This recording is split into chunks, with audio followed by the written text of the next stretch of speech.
¿Qué tal? Esto es Escena Internacional, podcast producido por Comité de Lectura con la colaboración de Rodolfo Sánchez Aizcorbe. La primera noticia de hoy es que en Chile se aprobó la jornada laboral de 40 horas semanales. Eh, lo sorprendente es la facilidad con la que se aprobó. Digamos, el Congreso, con amplia mayoría en Cámara de Diputados y de manera unánime en el Senado, aprobó reducir la jornada laboral, que era de 45 horas a la semana, a 40 horas a la semana en un plazo de 5 años. Esto convierte a Chile, en el país latinoamericano con la semana laboral más corta junto con Ecuador. Era una promesa electoral del presidente Boric, pero repito, se aprobó por unanimidad en el Senado y con 127 votos a favor, solo 14 en contra y 3 abstenciones en la Cámara de Diputados. La ley prevé la posibilidad de que la jornada de trabajo sea de 4 días, con 3 días de descanso, a diferencia de la norma actual que obliga a un mínimo de 5 días laborales por semana. También contempla la posibilidad de que las 40 horas se alcancen haciendo, trabajo, jornadas más largas, digamos jornadas diarias más largas, en algunas semanas para compensar jornadas más cortas en otras semanas. Lo importante es que el promedio sea de 40 horas a la semana, ¿no? Ya la jornada laboral en Chile se había reducido de 48 a 45 horas por semana en 2005, y el único partido que no apoyó la decisión fue el Partido Republicano de derecha radical. Eh, la medida contaba no solo con apoyo ciudadano y sindical, cosa que cabía esperar, sino incluso empresarial, porque fue una medida consensuada, no impuesta. Eh, Tras la aprobación, Chile se pone en línea con la mayoría de los otros 38 países de la Organización de Cooperación y Desarrollo Económico, la OCDE, a la que desea ingresar el Perú, donde la jornada laboral por semana ya es de 40 horas y es el tiempo recomendado por la Organización Internacional del Trabajo. La segunda noticia es que en Estados Unidos se filtraron documentos confidenciales del Departamento de Defensa. Al menos 50 de ellos fueron divulgados por Internet en redes sociales como Discord y Twitter, pero luego fueron reproducidos por medios masivos de comunicación como el diario New York Times. Aunque ha habido intentos de manipular la información aparecida, sobre todo aplicativos como Telegram, aparentemente por blogueros rusos, sí se ha reconocido que parte de la información filtrada es genuina. Es sobre fundamentalmente la ayuda estadounidense a Ucrania de cara a la contraofensiva que se iniciaría en mayo próximo.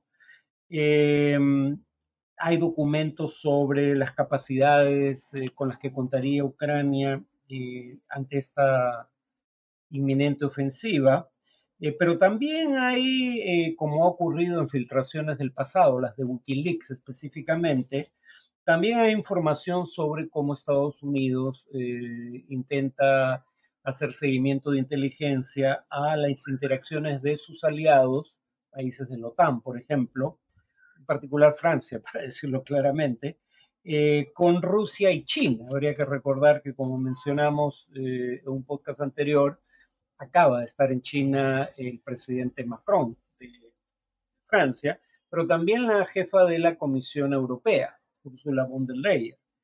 El Departamento de Justicia ha anunciado que investigará cómo se filtraron estos documentos a fuentes privadas, y el Pentágono reconoció que la filtración había representado un riesgo grave de seguridad para Estados Unidos.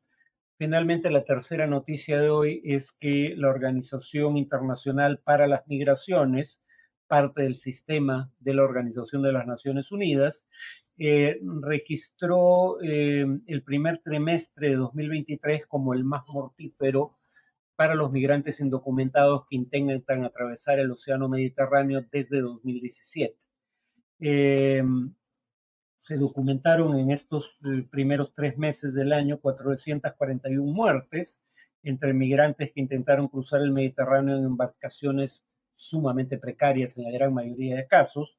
Eh, y, y el director general de la Organización Internacional para las Migraciones, Antonio Vitorino, dijo que esta crisis humanitaria en torno a los migrantes que intentan llegar a Europa desde el norte de África, atravesando el Mediterráneo, ya ha costado más de 20.000 vidas en los últimos 9 años, y pidió a los estados costeros, y esto tiene parte de nombre propio, Italia, no obstaculizar las operaciones de búsqueda y rescate tanto de buques oficiales como de organizaciones no gubernamentales. Según la OIM, la entidad antes mencionada, los retrasos en este tipo de rescate serían la causa de la muerte de 127 de las 440 personas que murieron en los 3 primeros meses del año, y en 73 de las muertes no hubo intento alguno de rescate. En cuanto al tema de análisis, voy a entrar en camisa de 11 varas porque voy a hablar de la crisis financiera. Algo entiendo de finanzas, pero no soy claramente especialista. Pero en todo caso puedo entender los argumentos y determinar si parecen tener o no consistencia lógica. Eh, Cuando se inició la crisis financiera en torno a bancos como Signature Bank o Silicon Valley Bank, el presidente Biden dio un discurso en el que dijo lo siguiente: los accionistas del banco, en este caso se refería al Silicon Valley Bank, no serán protegidos. Tomaron un riesgo consciente y cuando el riesgo no fructifica, los inversionistas pierden su dinero. Así funciona el capitalismo.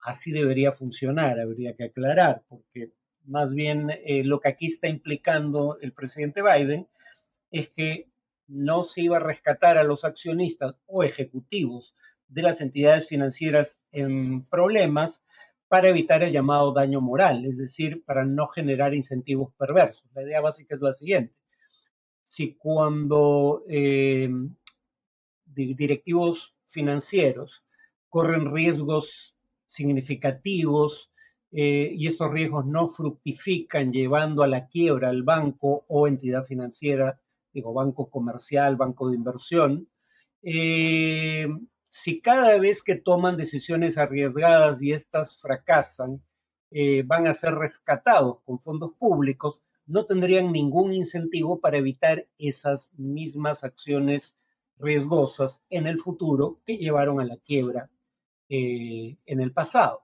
¿no? Porque van a contar con que el Estado las rescate. Sin embargo, el propio Biden reconoció que el año 2018 se aprobó una ley que debilitó una norma previa, la ley Dodd-Frank, que pretendía regular más estrictamente las entidades financieras para evitar una crisis como la de 2008, que dio origen a la gran recesión internacional. Sabemos que las recesiones que son precedidas por crisis financieras tienden a ser más profundas y prolongadas en el tiempo. ¿En qué se retrocedió aquí?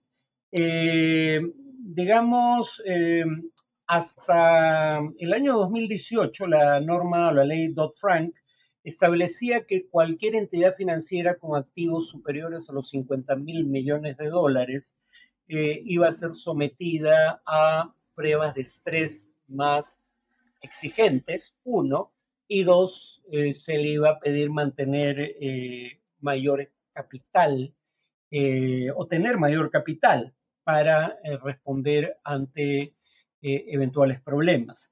La ley de 2018 que reformó la norma Dodd-Frank subió ese límite de 50.000 millones a 250.000 millones de dólares.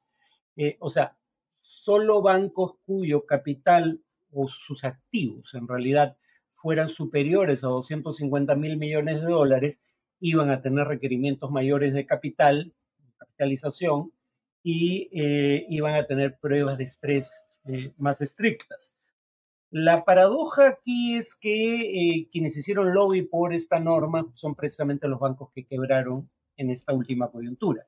Dicho sea de paso, también hicieron lobby para que no se aumentara el límite del seguro de depósitos. Esto digamos, es un seguro que se cubre no con fondos públicos, sino con fondos que se extraen de los depósitos de los clientes de las entidades financieras.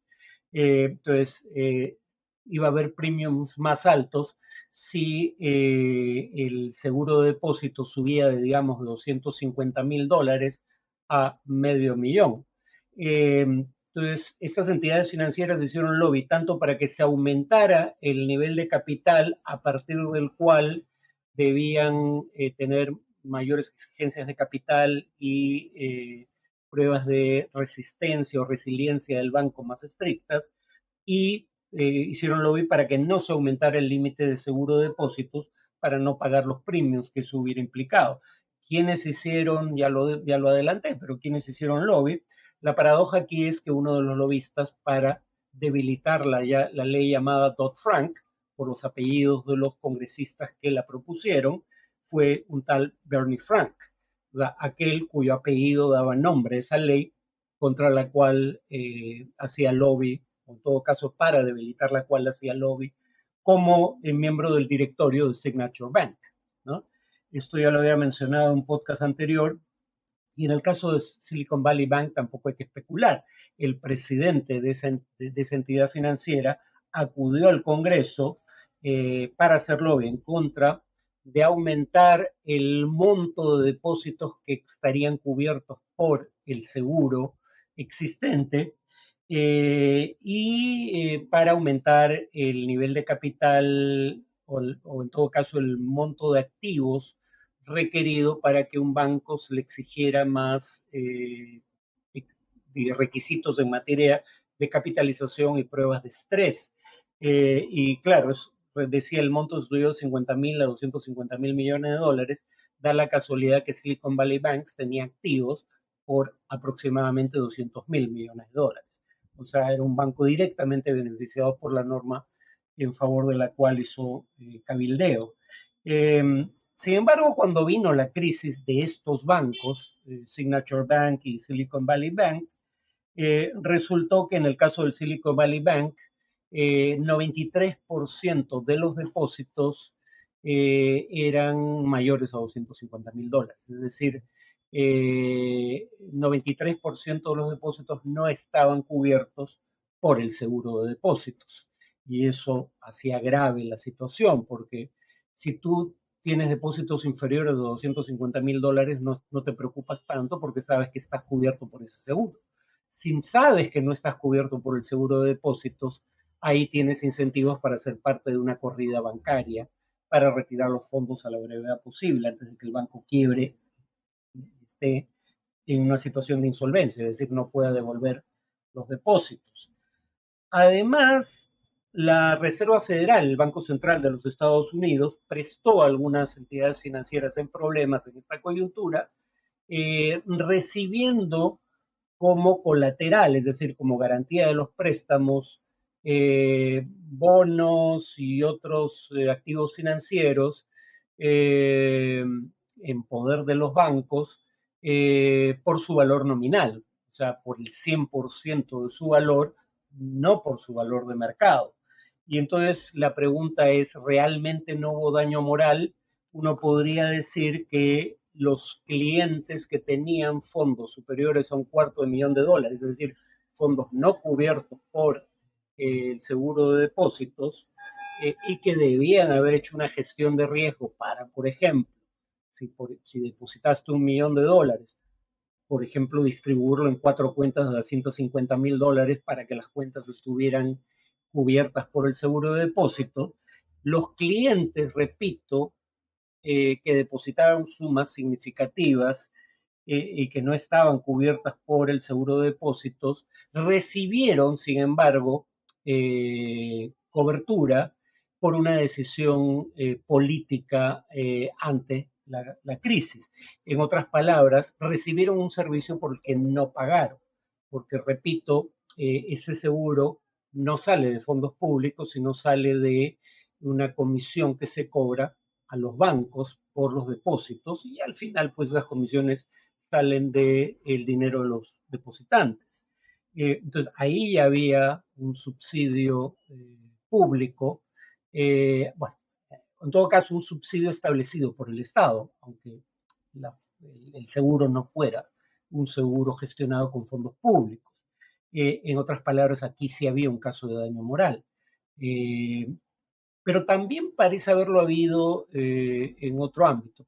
Hasta ahora se pensaba que el subsidio implícito que implica el impedir la quiebra de empresas cuya falencia económica pueda generar un riesgo sistémico, es decir, un riesgo para el sistema financiero en su conjunto y por derivación para la economía, que depende, por ejemplo, de préstamos del sistema financiero para inversiones en capital, insumos, etcétera.